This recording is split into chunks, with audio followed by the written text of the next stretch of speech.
Welcome back to another explainer. So let me ask you a question right out of the gate. Do you ever feel kind of stuck in your professional life? Maybe you feel undervalued, passed over for promotions, or like you're just grinding away on the platform of your career, waiting for a train that just never seems to arrive? If you're not in your head right now, well, you are in the exact right place. Today, we're diving into a deeply powerful story derived from our source text, The Alchemy of Value. As we walk through this explainer together, I want you to put your career coach hat on with me. Let's get into it. Here's the core question you really need to ask yourself today. Are you just asking for success? Studies show that over 70% of professionals basically just wait for their annual review to ask for a raise. They kind of just hope that simply being there longer magically equals more money. But I want you to think critically about your own career strategy for a second. Are you just asking for a raise? Just asking for a better title? Are you just asking to finally be noticed by your manager? Well, today, I'm going to share a profound parable from our sources that will force a radical mindset shift. It's a story that completely dismantles that strategy of simply asking and rebuilds it into something absolutely unstoppable. Section 1. The Career Trap. Okay, picture this. Imagine a crowded train station. Hundreds of people just rushing past. For the man in our story, a beggar, his daily reality was really just trying to survive the rush. His daily grind looked exactly like this. Coins, small bills, literally whatever pocket change people were willing to toss his way. He was completely ignored by some, pitied by others, but absolutely never respected. Now, as your coach today, I really want you to see the metaphor right in front of us. How often does this beggar's daily grind perfectly mirror the modern career trap? You might not be literally begging for coins on a sidewalk, but are you constantly needing things from your employer, needing validation, needing a bump in pay, without ever feeling truly respected in return? Section 2. A lesson at the station. So one day, a tall man in a clean, sharp suit stepped onto the platform, standing completely out from the rushing gray crowd. He was confident, composed, and clearly successful. The beggar immediately saw an opportunity, walked right up to the man, and asked for some spare money. But the businessman didn't just reach blindly into his pocket out of guilt, Instead, he looked at the beggar, paused, and delivered this piercing, unexpected challenge. Do you always just ask, or do you ever give something in return? I'm going to pause right there and just let that challenge sink in for you. The beggar, as you might expect, was totally confused. He just replied, "Sir, I'm a beggar. I don't have anything to give." But the man replied calmly, "Then why should anyone give you anything?" He continued with a quote that really anchors our explainer today. "I'm a businessman. I believe in exchange. If you have something of value, I'll gladly pay for it." And just like that, he walked away. Wow, this wasn't just some rude brush-off. It was actually a profound piece of career coaching. The businessman laid out the absolute foundational rule of the professional world, the philosophy of exchange. Section 3. The Alchemy of Value. So the businessman walked away, but his words definitely didn't. They stuck with the beggar. Our source notes that for the very first time in his entire life, this man wasn't thinking about money. He was thinking about value. He was completely haunted by this new concept for 2 straight days. He kept asking himself this frankly terrifying question: what can I give if I have nothing? And as focused learners, we know that extreme necessity forces creative thinking, right? When you strip away your usual resources, or your title, or your department budget at work, what do you really have left? How do you create something out of thin air? Well, he had to find an answer.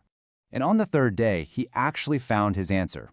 He noticed something incredibly simple: flowers, just growing freely near the station platform. They were ignored by absolutely everyone.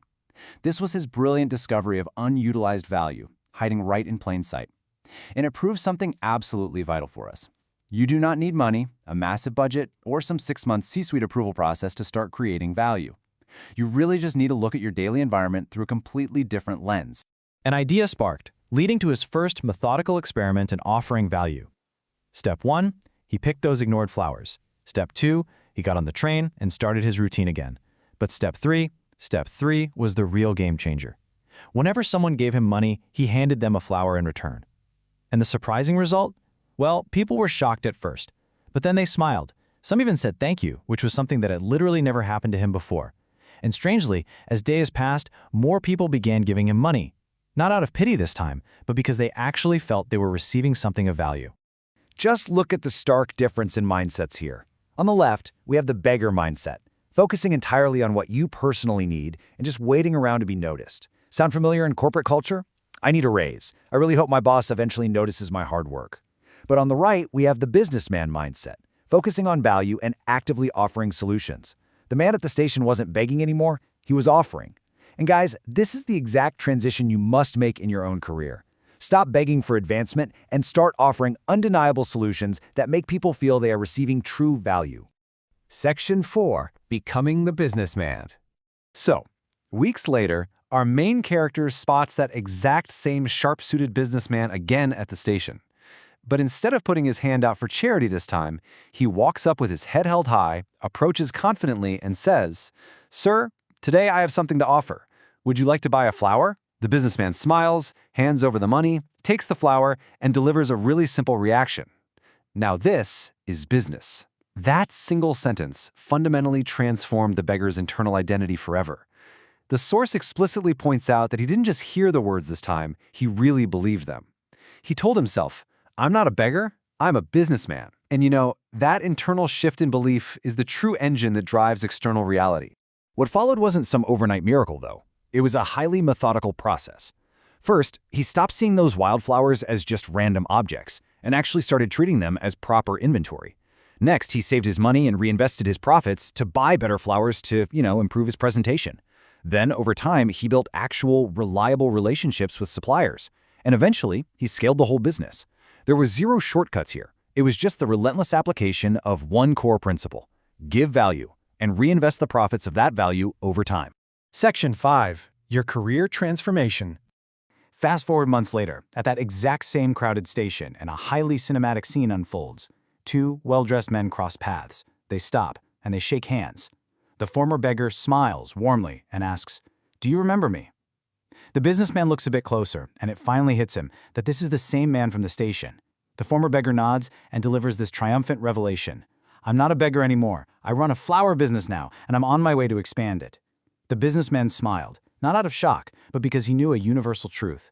The silent realization between them was that the exact moment that man changed how he saw himself, his life had already begun to change.